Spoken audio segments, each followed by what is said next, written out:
ಕಳೆದ ವಾರ ಅಂದರೆ ಇಡಿ ಅಧಿಕಾರಿಗಳು ಕಾಂಗ್ರೆಸ್ ಶಾಸಕರ ಮನೆಗೆ ಎಂಟ್ರಿ ಕೊಟ್ಟು ದಾಳಿಯನ್ನು ನಡೆಸಿದರು. ಆ ವಿಚಾರಕ್ಕೆ ಸಂಬಂಧಪಟ್ಟಂತೆ ಶಾಸಕ KY ನಂಜೇಗೌಡ ಅವರು ಕಾಂಗ್ರೆಸ್ ಶಾಸಕ ಈಗ ಇಡಿ ಕಚೇರಿಗೆ ಹಾಜರಾಗಿದ್ದಾರೆ. ಕಳೆದ ವಾರ KY ನಂಜೇಗೌಡ ಅವರ ಮೇಲೆ ಇಡಿ ಅಧಿಕಾರಿಗಳು ದಾಳಿಯನ್ನು ಮಾಡಿದ್ರು, ಮಹತ್ವದ ದಾಖಲೆಗಳನ್ನು ವಶಕ್ಕೆ ಪಡೆದುಕೊಂಡಿದ್ರು. ಹೀಗಾಗಿ ಇವತ್ತು ವಿಚಾರಣೆಗೆ ಹಾಜರಾಗಬೇಕು ಅಂತ ಹೇಳಲಾಗಿತ್ತು. ಹಾಗಾಗಿ ಆ ಒಂದು ಹಿನ್ನೆಲೆಯಲ್ಲಿ ವಿಚಾರಣೆಗೆ ಹಾಜರಾಗಿದ್ದಾರೆ. ಶಾಂತಿನಗರದಲ್ಲಿರುವಂಥ ಜಾರಿ ನಿರ್ದೇಶನಾಲಯ ಕಚೇರಿಗೆ ಮಾಲೂರು ಕಾಂಗ್ರೆಸ್ ಶಾಸಕರಾಗಿರುವಂಥ KY ನಂಜೇಗೌಡ ಅವರು ವಿಚಾರಣೆಗೆ ಹಾಜರಾಗಿದ್ದಾರೆ. ನೋಡಿ, ಒಂದಷ್ಟು ವಿಚಾರಗಳು, ಆರೋಪಗಳು ಕೇಳಿ ಬಂದಿತ್ತು.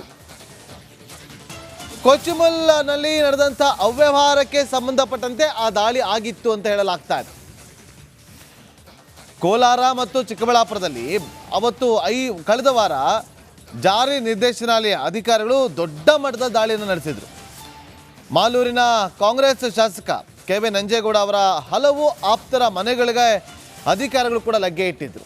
ಈಗ ವಿಚಾರಣೆಗೆ ಹಾಜರಾಗಿದ್ದಾರೆ. ಮತ್ತಷ್ಟು ಮಾಹಿತಿಯನ್ನು ಕೊಡೋದಕ್ಕೆ ನಮ್ಮ ಕ್ರೈಮ್ ರಿಪೋರ್ಟರ್ ಮಾದೇಶ್ ಲೈವ್ನಲ್ಲಿ ಜಾಯ್ನ್ ಆಗಿದ್ದಾರೆ. ಮಾದೇಶ್, ಕಳೆದ ವಾರ ಆದಂಥ ದಾಳಿಯ ಸಂದರ್ಭದಲ್ಲಿ ಹಲವು ದಾಖಲೆಗಳನ್ನು ವಶಕ್ಕೆ ಪಡೆದುಕೊಂಡಿದ್ರು.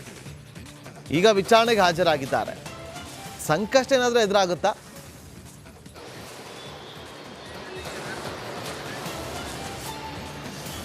ಖಂಡಿತ ನಾಗೇಂದ್ರ ಬಾಬು, ಕಾಂಗ್ರೆಸ್ ಶಾಸಕ ನಂಜೇಗೌಡಗೆ ಸಂಕಷ್ಟ ಎದುರಾಗುವಂಥ ಸಾಧ್ಯತೆ ಇದೆ, ಅದು ಕೂಡ ಇಡಿಯಿಂದ.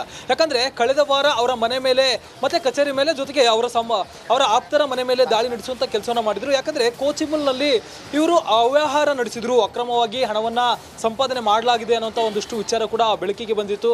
ಅದಕ್ಕೆ ಸಂಬಂಧಪಟ್ಟಂತೆ ಇಡಿ ಅಧಿಕಾರಿಗಳು ಕೂಡ ಒಂದಷ್ಟು ದಿನಗಳ ಕಾಲ ವರ್ಕೌಟ್ ಮಾಡಿ ಅದಕ್ಕೆ ಸಂಬಂಧಪಟ್ಟಂತೆ ಸಾಕ್ಷಿಗಳನ್ನು ಕಲೆ ಹಾಕಿ ವಿತ್ ನೋಟಿಸ್ ಅವರ ಮನೆ ಮತ್ತು ಅವರ ಕಚೇರಿಗೆ ಸಂಬಂಧಪಟ್ಟಂತೆ ದಾಳಿ ನಡೆಸಿ ಸಾಕಷ್ಟು ದಾಖಲೆಗಳನ್ನು ಕೂಡ ವಶಪಡೆಯುವಂಥ ಕೆಲಸವನ್ನು ಮಾಡಿದರು. ಸುಮಾರು 25 ಲಕ್ಷ ನಗದು ಮತ್ತು 50 ಕೋಟಿ ಮೌಲ್ಯದ ಚರಾಸ್ತಿಯನ್ನು ಕೂಡ ದಾಖಲೆ ಪತ್ರಗಳು ಕೂಡ ಸಿಕ್ಕಿತ್ತು. ಆ ಒಂದು ವಿಚಾರಕ್ಕೆ ಸಂಬಂಧಪಟ್ಟಂತೆ ಜೊತೆಗೆ ಕೋಚಿಮಲ್ನಲ್ಲಿ ಇವರು ಏನೆಲ್ಲ ಅವ್ಯವಹಾರ ಮಾಡಿದ್ರು ಅಂತೇಳಿ ಒಂದಷ್ಟು ದೂರುಗಳು ಬಂದಿದ್ವು. ಅದಕ್ಕೆ ಸಂಬಂಧಪಟ್ಟಂತೆ ದಾಳಿ ನಡೆಸಿ ಪರಿಶೀಲನೆ ನಡೆಸಿದಂಥ ಸಂದರ್ಭದಲ್ಲಿ ಒಂದಷ್ಟು ದಾಖಲೆಗಳು ಸಿಕ್ಕಿದ್ವು. ಅದರ ಒಂದು ದಾಖಲೆಗಳೇನು ಸಿಕ್ಕಿದೆ ಅದರ ಒಂದು ಕ್ಲಾರಿಫಿಕೇಶನ್ಗಾಗಿ ಅವರಿಗೆ ನೋಟಿಸ್ ಕೊಡುವಂಥ ಕೆಲಸವನ್ನು ಮಾಡಿದರು. ಹಿಂದೆ